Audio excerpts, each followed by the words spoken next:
Have you ever wanted to be a master at easily understanding people, where you can meet someone and within a minute of meeting them, you can easily tell how their family was growing up and whether or not they'd make a good friend or a partner in a relationship? It would be almost as if you're walking around with these supercomputer glasses. But these supercomputer glasses can read people and tell you what they're sensitive to and how they are and what their background is. But it won't be glasses. This supercomputer will be your brain. Learning this skill is so crucial so you can orbit your life with the best people possible. The first lesson you need to learn about people is that people's judgment, people's personality, people's character, people's everything, all of that boils down to how they were raised and the environment they grew up in, and based on how their parents treated them or parent. Whether that be they have a mom and a dad, or they have one parent or no parents. The little details in how a person talks are everything. The little details for a guy and a girl are different.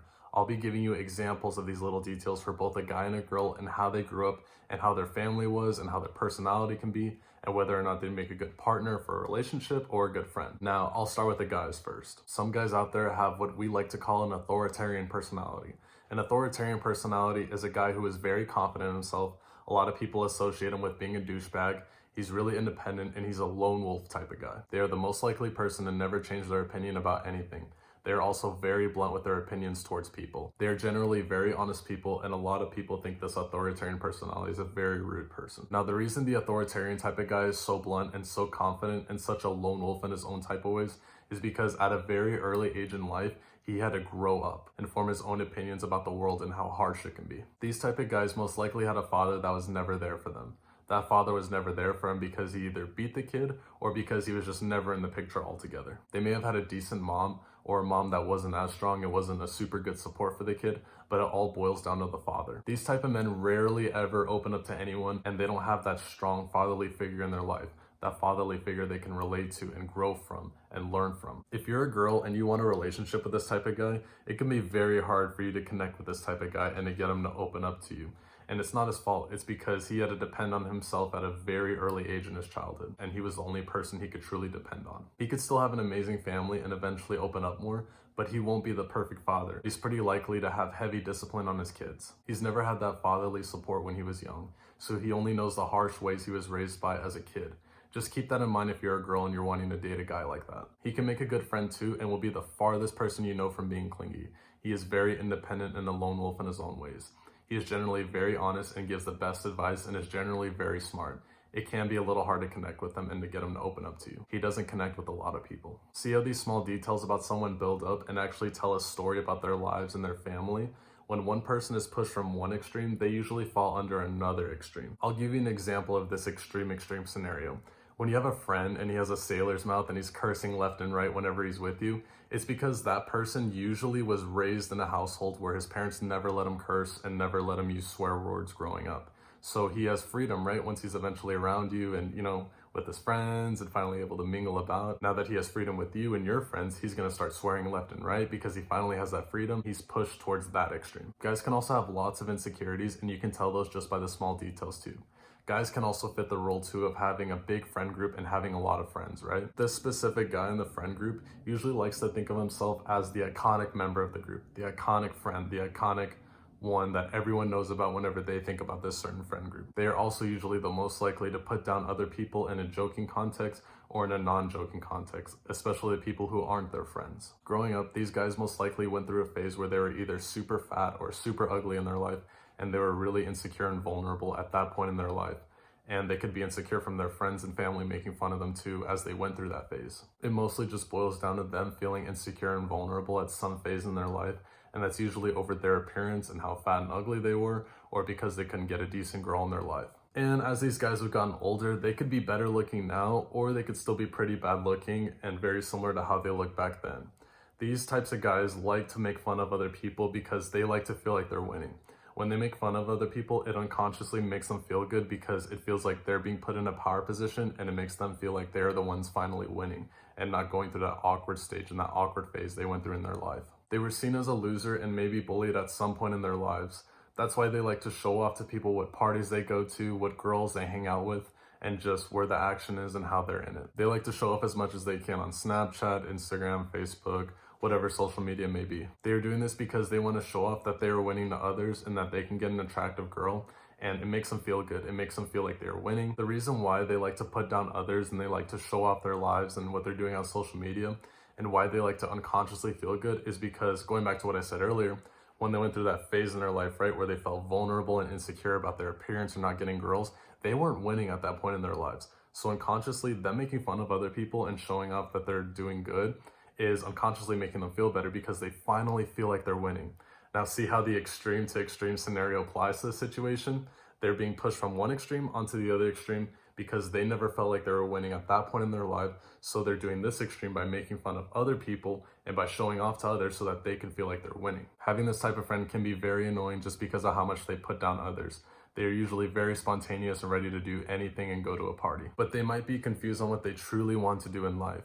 And getting into a relationship with this guy can be a double-edged sword too. This person can be very sweet and very thoughtful, but he can also be very clingy and very sensitive and too sold over you. Even guys who walk around with their chest out or who are comparing themselves and looking at other guys at the gym are very insecure in themselves too. These guys are seen as self-centered and they're insecure because they're insecure about their masculinity and their masculinity feeling threatened towards other people. This is because their definition of masculinity is that the guy with the most muscles at the gym, the guy with the most expensive type of car, the guy with the most girls, the guy with the most materialistic type of thing is the guy who is winning. These guys have their definition of masculinity in a more materialistic type of sense. They most likely didn't have a father who connected well with them growing up, or a father who didn't truly show them what a man should really be. And they generally tend to have a toxic family that likes to envy other people or envy people who are richer than them or whatever it may be. This guy can feel very threatened and insecure whenever he meets another guy who's taller than him, who's stronger than him, who has more money with him, or who's seen by other cute girls. These type of men may not have been the tallest, the strongest, or the smartest in their past growing up. At a young age, they most likely felt insecure when they saw other guys who were stronger than them, taller than them, and who had more girls than them. And they felt very insecure when that guy acted like he was better than him at a young age. When it comes to this type of guy, it is all linked to envy. This type of guy envies other men who have more materialistic things than him, like girls, money, cars. And girls are generally more materialistic than guys are. So it makes sense that girls are more obsessed with this guy, just like how they're more obsessed with the authoritarian type of personality. Being friends with this type of guy can be very dangerous too, because you're literally surrounding yourself with envy. And if you surround yourself with people who envy others for the wrong reasons, you're gonna find yourself envying other people for the wrong reasons too. There is another more materialistic type of guy that women love. That is the man-ho. This guy is a ladies' man and he talks very well and easily with women. That is because when he grew up, he was a mama's boy and he connected well with his mom and connected well with just females in general. He had a way stronger connection with his mother than he did his father. And this type of guy usually is very, very materialistic too and envies people for the wrong reasons too. This guy is usually playing multiple women. Deep down, he's a very sweet guy. There was just a girl that broke his heart at one point. And when that girl broke his heart at one point, he felt vulnerable and he felt very insecure and he had his feelings deeply hurt. He plays multiple women because he wants to keep his heart safe and he wants to keep it intact and safe from harm. He doesn't ever want to feel vulnerable again or insecure or have his feelings hurt like he did at that one point in his life. These men are romantics deep down, but they don't want to feel vulnerable like they did when they had their heart broken. Women wanting to date this type of guy will end up hurt, and it is very hard for this guy to stay faithful. If a woman wants to stay with this guy, he can eventually change and he can eventually be a good match and stay faithful, but it's going to take a lot of energy from both the man and the woman to make that happen. Now, when it comes to being this guy's friend, you are once again surrounding yourself with someone who envies others for the wrong reasons. So be careful being this guy's friend. Those are a few good examples on reading the small details into men and understanding how their family was and whether or not they'd make a good relationship partner or a good friend.